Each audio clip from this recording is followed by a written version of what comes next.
I joined in 1980, 1981. I'm a new wet behind the ears attorney, and I heard about the organization and wanted to get involved immediately. When I came to Prince George's County, I didn't know anyone. And I wanted to get involved in the association because it was important that I gave back and got involved in the community here. It was at a time where it was a real challenge to form this organization. It was in 1977 that we got together one morning, had a little meeting at the Blackburn Center at Howard University, and we discussed forming some kind of bar association or a law club. Alexander Williams was the founder of the J. Franklyn Bourne Bar Association, but he was also my law professor in law school. Judge Williams was always a forward kind of person. He told you what he wanted you to do, and you'd almost have to do it because he was so persuasive and direct about it. He was probably the person who suggested I come to the county to work. It was very difficult. The courthouse was very hostile, and it was just a tough place to practice in. I thought that it would be important that we have some type of collection of black lawyers in Prince George's and Montgomery County. The philosophy was to be fearless, to think outside the box. You could look at the landscape of the judiciary and see that people who look like us were few and far between. It was very tough for African Americans. After all, Prince George's County was a segregated county. They had powerful white bars at the time, and all of the power came through those organizations. Walking in one another's shoes, if we're not one another, is difficult. You have to be a woman really to understand the discrimination or the challenges that women face. You have to really be an African American to understand the challenges, discrimination that are faced by African Americans on a daily basis. For a group of black lawyers to stand up and create a black organization for a black voice to advance the interests and benefits of the historically black community and the black lawyers was something that called for courage and strength. We formed our own network to help promote people and get them in the front of other individuals who could possibly assist us in gaining some recognition on the bench. It was a bold move, but it had to be done, and here we are almost 40 years later. The association has just moved on to greater heights through the work and the support of the younger lawyers across the years who've just given so much energy and expertise for the association. It became clear over time that the organization was a force to be reckoned with. It evolved from a law club to an official bar association. We'd have the meetings and then for some real serious discussion, adjourn to the nearest watering hole, right, to plan people's future. And we realized that, we were leaders in the county, and really, why wait to be tapped, right? Why not mount some affirmative agenda? Three of us sat down. It was Wayne Curry, Alex Williams, and myself. And Alex Williams said, I want to be the state's attorney. So we rallied. The three of us sat there and just strategized. We said, maybe we can do this. We had to take on the establishment to do that. Immediately upon Alex taking the helm as state's attorney, changed almost immediately the complexion of that office. The J. Franklyn Bourne Club was important for him, and he made real contributions to it. And of course, he became the first African-American federal judge from Prince George's County as well. It ushered in another era of opportunity for African-American lawyers in this county and in that office. And later on, we propelled, Wayne Curry to become the first African-American county executive. Both of these were past presidents. And then there was a growing number of African-Americans that were moving into Prince George's County. It was almost like a wave of African-American communities were going up. Some of the things we're proud of was really propelling people forward. The Adopt a School program, the scholarship banquet. One of the other things that was a lot of fun, it was a lot of hard work, but a lot of fun, was the Taste of the Counties. We would have a friendly competition, like the best dessert, the best main entree, the best table presentation, and the contestants would really, really get involved to win one of those titles because they would really put out a lot of money. I had a little spread there that I think it was pepper steak and rice, I believe, that I presented. My smoked turkey was the best turkey you ever had, because my wife actually did it. It generated so much excitement. It was a way of bringing the community together, the legal community together, and the greater community together around a cause of raising money for our scholarships. Thank you all for coming out to the Young Lawyers Franklyn Bourne Seafood Fest. We really appreciate it. You know, every year this gets bigger and bigger. The Membership Drive Seafood Festival began as an impromptu way for Judge Dawson to get the young lawyers together with the older lawyers and kind of talk and share their stories, their history, make some connections. He asked politicians to come, so that became a network for jobs, internships. The primary concern is how do we get our young folks involved, not just in practice of law, being a part of the community, being a part of getting other folks elected, being a part of making policy for the community that will affect not just lawyers, but the community as a whole. In order for an association to remain vibrant and strong, you need young people with new ideas, fresh ideas, energy to get things going and moving in very positive directions. When my wife and I moved to Prince George's County, we wanted to get active. We both were new lawyers, and it was a place for us to meet other young lawyers, but also to meet mentors that would help us throughout our careers. They do a great deal of community service, one of which is to help young people to become familiar with the law, providing scholarships so that people can study the law, going out and working, for example, to help people in need in the community to demonstrate that they are part of the community and to be effective in that as well. And so they've done a number of things.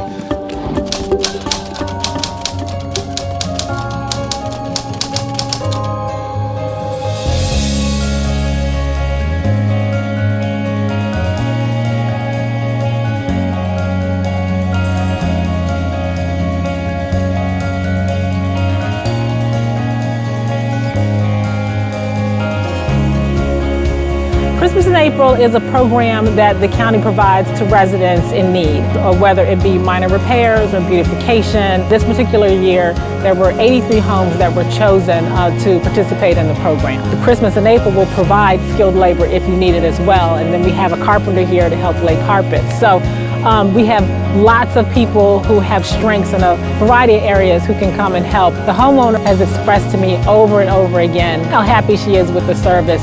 She was very excited from the start. It's very important for us to be involved and let the community know that we're out here, not just as legal counsel, but as friends and neighbors as well. They have been active in the community, raising awareness with the possibility of what young people can do in the law and making sure they understand their rights, but more importantly, helping them with skills, whether they go to law school or not, skills in speaking. That oratorical contest is just amazing because they have no idea. And then so many of them, when you talk to them, and they've had that experience and they've had that argument, and they stand there and they go, I can do this.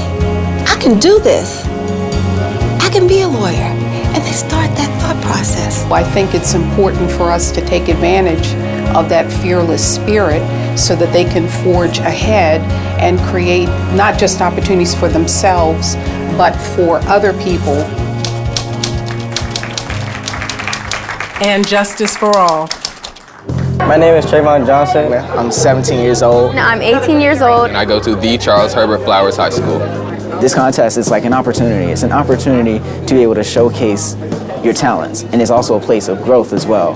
My name is Danielle Forehand. The state of justice, particularly criminal justice, as it relates to the incidents involving African American males and the justice system in this country, illustrates to me that history just tends to repeat itself. The experience was I was a little nervous, but it was a great experience. Because this system stands on the principle of justice for all, why is it letting murderers walk the streets? Why is it allowing officers who exercise excessive force on unarmed defenseless citizens to dodge the hammer of justice? Why is it that this system persecutes the victim while letting the policeman who abuses their power and authority walk free? They have courage and they were well prepared, and I was just so proud to see them today. Have prisons become the new cotton field for minorities?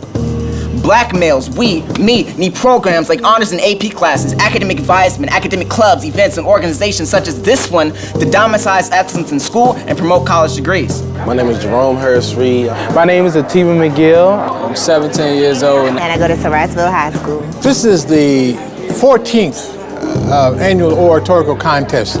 This contest started in 2001. In my work, I'm inundated and bombarded with so many negative images of young people. It's refreshing to come here to hear young people who are positive and who I think represent some of the best and brightest in this country. Things like the oratorical contest are ways to engage our youth in speaking on some of the topics of the day and how many of the issues that we're facing today, the challenges we're facing today, are some of the same challenges we faced when the J. Franklyn Bourne Bar Association was established. We've come far, but we have a long ways to go. And we firmly believe the legal profession is one of the vehicles for positive change.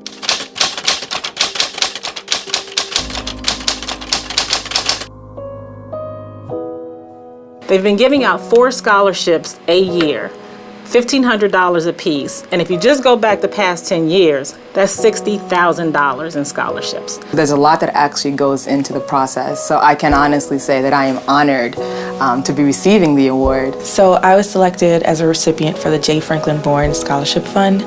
I received $1,500 after interviewing for the scholarship. During the interview process, I find that our young attorneys are keenly aware of the relevance that J. Franklyn Bourne still has today.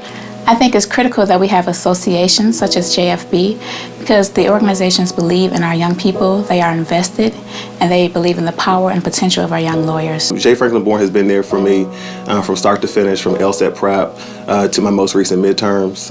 I applied to law school 3 times before getting in, and every step of the way, there were members of this bar association encouraging me, pushing me along and being an inspiration. And so it is very important for this association and others like it to continue to invest in young people. To know that they take an interest in my development and my achievement means a great deal to me because it pushes me to actually achieve at a higher level. I think it's important that not only do legal students take advantage of this opportunity, but that we stay in touch with bar associations like J. Franklyn Bourne that does such amazing work with legal students. We hope that the lawyers, the up-and-coming attorneys, will become active members and will grow to be new leaders in Bourne. We want to be a supportive network for while they're in school, financially and otherwise, but then when they come out, we're there as a family, as a support mechanism, as a resource, as mentors. We want them to be successful because their success is tied to our success. The idea is that we started an institution that can continue to grow and to help others so that when we are gone, then there will be others to carry on. I think it's important that Bourne continue to mentor young attorneys and to help attorneys become what they want to be. I mean, were it not for Bourne, I'm not sure I would have made it as a judge. I had the support of Bourne. I've gotten more out of J. Franklyn Bourne Bar Association and my affiliation therewith than I've ever could have gotten in my intent to give back. It's hard getting to know others. It's hard to find good mentors. And I remember going to a few J. Franklyn Bourne Bar Association meetings in Prince George's County. I could see the dynamic of the interactions, if you will, between the lawyers and the judges in the room. Just the camaraderie that we've had together and the unity and the networking has certainly helped, and all of us have gone on to make contributions in different areas of life. The collegiality was so embracing that many of these people now are amongst my very closest friends. Relationships 5, 10, 15 years from now could make a difference. We can appear in court and the judge may be a J. Franklyn Bourne member. The attorney on the other side may be a Bourne member. There may be any number of members in the hallways that you can ask for advice. Join bar, become a member of BAR. Don't just have it on your application. Get involved, do something, come out, meet people, learn from them, grow with them. There's so much we might want to do individually, but when you do it collectively under the name of an association that is committed to service, you make a difference.